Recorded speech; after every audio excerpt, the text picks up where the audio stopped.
Oke, sekarang kita berada di soal nomor 21 dan nomor 21 ini ada sedikit error di soal lah. Di sini dibilang ada shaded region, tapi nggak ada shadednya. Yang mana shadednya? Ini shadednya. Nah, di sini posisi shadednya. Which of the following is not an equation of one of the boundary lines? Oke. Kita coba lihat dari yang pertama, ini ada ini. Ini adalah, jadi sebenarnya yang ditanya itu yang mana sih yang bukan merupakan garis-garis pembatas, yang bukan ya, yang bukan merupakan garis-garis pembatas pada daerah arsirannya. Yang jelas pasti ada sumbu Y. Sumbu Y, nah di sini sumbu Y itu X sama dengan 0. Maka berarti pilihan A gagal. Karena yang diminta yang bukan ya. Lalu berikutnya ada ini, sumbu X. Nah, sumbu X di sini, sumbu X itu garis Y sama dengan 0. Maka berarti yang B juga gagal. Lalu berikutnya ada garis yang ini. Ini adalah garis X sama dengan 1. Kenapa? Karena di semua titik pada garis ini nilai X-nya pasti sama dengan 1.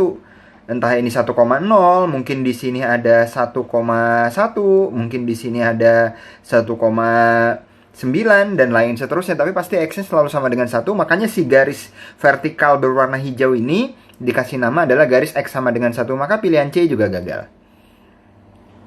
Kalau teman-teman sudah pernah membahas mengenai persamaan linear dua variabel, lebih tepatnya persamaan garis lurus, maka persamaan garis ini, cara mudah untuk mencarinya adalah yang nempel dengan sumbu Y dikalikan dengan X, 1X, tambah yang nempel dengan sumbu X dikalikan dengan Y, 2Y, ini sama dengan 2. Jadi sebenarnya yang E juga jadi gagal. Tapi gimana kalau teman-teman belum belajar itu dan pengen menjawab soal ini? Caranya simpel, coba lihat di sini titik 2,0. Berarti kalau disubstitusikan titik X sama dengan 2, maka hasilnya haruslah Y-nya sama dengan 0. Coba kita substitusikan, X-nya diganti 2, Y-nya diganti 0. Sama dengan 0 nggak nih? 2 sama dengan 0 nggak? Enggak. Coba kita iseng satu lagi, substitusikan titik yang ini, 0,1. Berarti X-nya diganti 0, Y-nya diganti 1. 0 kurang 1 apakah sama dengan 0? Ternyata enggak juga. Berarti yang D juga gagal, maka jawaban yang tepat adalah E. Gitu ya. Sekarang kita lihat di soal nomor 22. A certain population of bacteria doubles every 10 minutes. If the number of bacteria in the population initially was 10 pangkat 4, what was the number in the population 1 hour later? Jadi gini ya, ini ada menit ke 0, terus ada menit ke 10, ada menit ke 20, ada menit ke 30, ada menit ke 40, ada menit ke 50, sama ada menit ke 60. Di menit pertama itu masih 10 pangkat 4 dan dia akan ngedouble terus. Oh, berarti ke sini berarti dia jadi 2 kali 10 pangkat 4. Ke sini berarti jadinya 2 dikali 2 kali 10 pangkat 4 berarti 2 kuadrat kali 10 pangkat 4. Ke sebelah kanannya dikali 2 lagi berarti menjadi 2 pangkat 3 kali 10 pangkat 4. Sebelah kanannya lagi jadi 2 pangkat 4 kali 10 pangkat 4. Sebelah kanannya lagi jadi 2 pangkat 5. Dan di sini menjadi 2 pangkat 6 kali 10 pangkat 4. Di double berarti dikali 2, dikali 2, dikali 2, dan begitu seterusnya. Maka jawaban yang tepat adalah C. Gampang ya. Oke, sekarang coba kita lihat di soal nomor 23. How many minutes does it take to travel 120 miles at 40 miles per hour? Oke. Intinya adalah yang ditanya itu waktu. Yang ditanya itu adalah waktu. Yang ditanya itu waktu. Yang diketahui adalah jarak. Jaraknya itu adalah 120 miles. Dan kecepatan. Kecepatannya adalah 400 miles per hours. Oke. Nah, kita tahu rumus untuk kecepatan. Itu rumusnya adalah jarak dibagi dengan waktu. Yang berarti untuk kecepatan, untuk waktu itu sama dengan jarak dibagi dengan kecepatan. Oke. Sekarang tinggal kita lihat jaraknya 120 miles per hour. Maka berarti ini adalah sama dengan 120 miles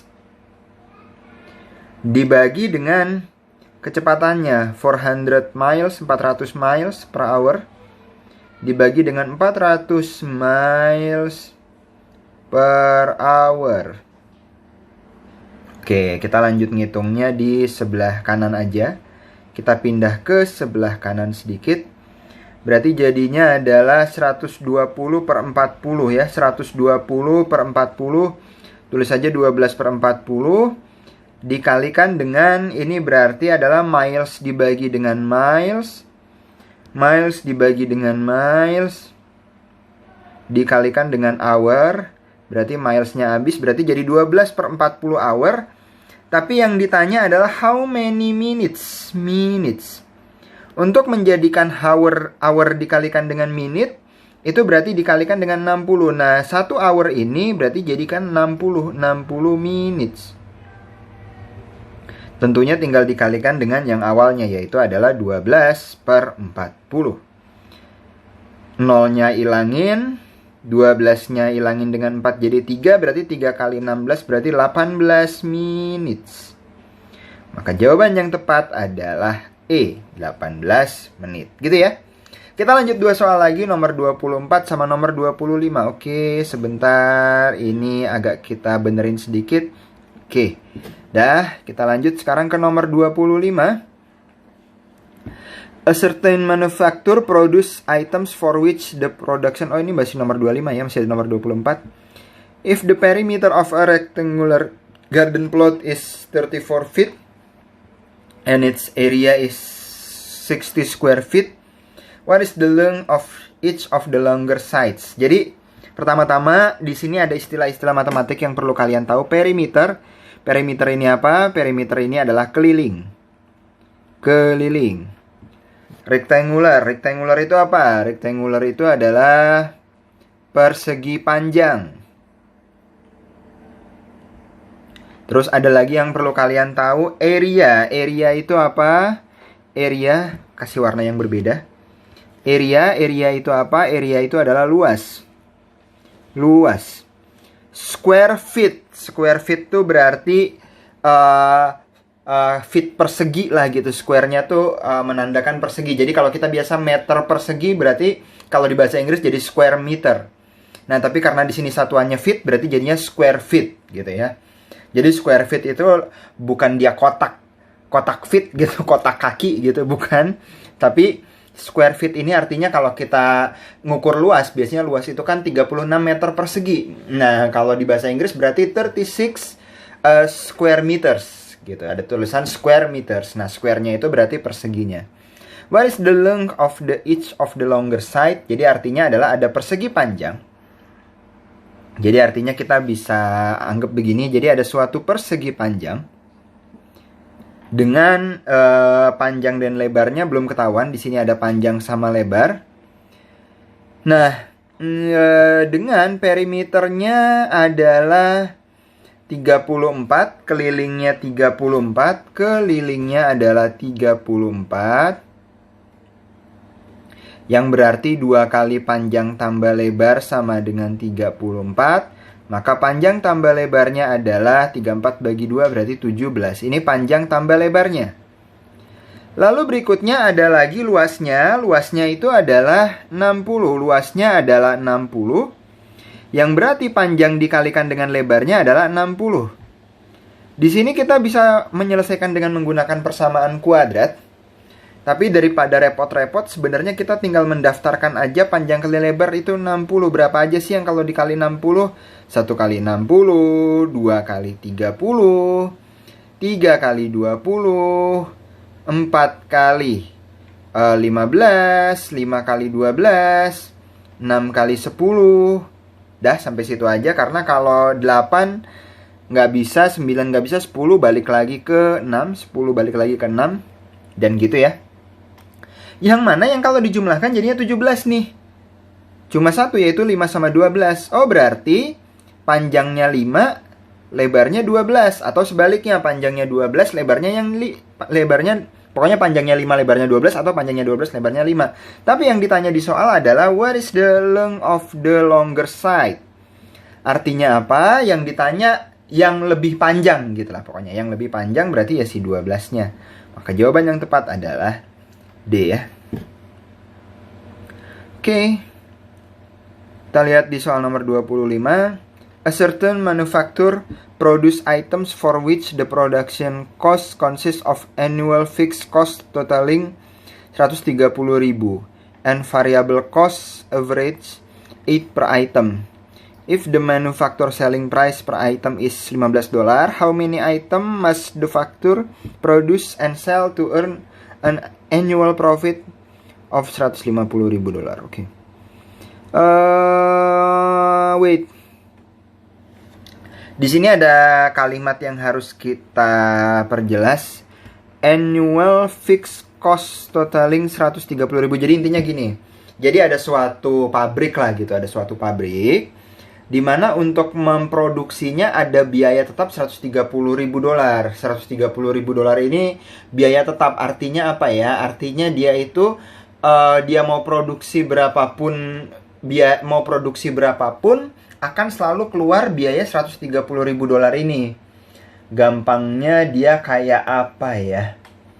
Dia kayak misalkan teman-teman, mungkin ini contohnya nggak tepat tapi bisa dianalogikan lah. Tapi intinya gini, misalkan kita mau mengirim barang dari Jakarta ke Bandung. Anggaplah teman-teman mengirim barang dari Jakarta ke Bandung. Ada biaya tambahannya, yaitu biaya berat masanya ya, lebih tepatnya masanya dari si barang tersebut. Makin berat masanya, mungkin biaya pengirimannya makin besar. Tapi ada satu yang nggak bisa dikurangin, yaitu bensinnya. Mau ngirimnya cuma 1 kg, mau ngirimnya 2 kg, ya bensinnya segitu-gitu aja. Nah itulah biaya fixed cost-nya gitu. Artinya gini, jadi fixed cost-nya 130.000 dan ada biaya $8 per item. Averaging $8 per item, artinya kira-kira lah sekitar $8 per item, atau bisa kita anggap aja total per itemnya itu $8. Mungkin ada yang $9, mungkin ada yang $7, mungkin ada yang $5, ada yang $10. Tapi kalau di rata-rata di sekitaran $8 per item gitu. Makanya dia bilang pokoknya per dolarnya 8 item. Nah terus dia mau menjual dengan harga per itemnya adalah $15. How many items must the manufacturer produce? Jadi berapa banyak barang yang mesti dibuat supaya profitnya itu 150.000. Nah, di sini sebenarnya kita tinggal lihat bahwa kalau kita mau untung itu adalah profit. Untung itu sebenarnya adalah harga produksinya atau harga jualnya. Berarti harga produksi, kebalik, bukan harga produksi duluan. Tapi profit, untung itu adalah harga jual. Harga jualnya berapa? Harga jual dikurang dengan harga produksi gitu kan. Dikurang dengan harga produksi. Nah gitu, profit itu adalah harga jual dikurang dengan harga produksi, di mana harga jualnya $15 per item. Artinya kalau kita membuat X item, kita membuat X item barang. Nah, kita nggak tahu berapa item yang mau kita buat. Tapi intinya kalau misalkan per itemnya itu $15, kalau kita mau menjual X item berarti 15 dikalikan dengan X, gitu kan? Dikurang dengan harga produksinya. Harga produksinya adalah biaya fixed cost-nya. Biaya fixed cost-nya yaitu adalah 130.000 ditambahkan dengan biaya per itemnya, yaitu adalah 8 per item. Karena kita mau membuat X item berarti dikurang dengan 8X. Nah ini yang harus sama dengan 150.000.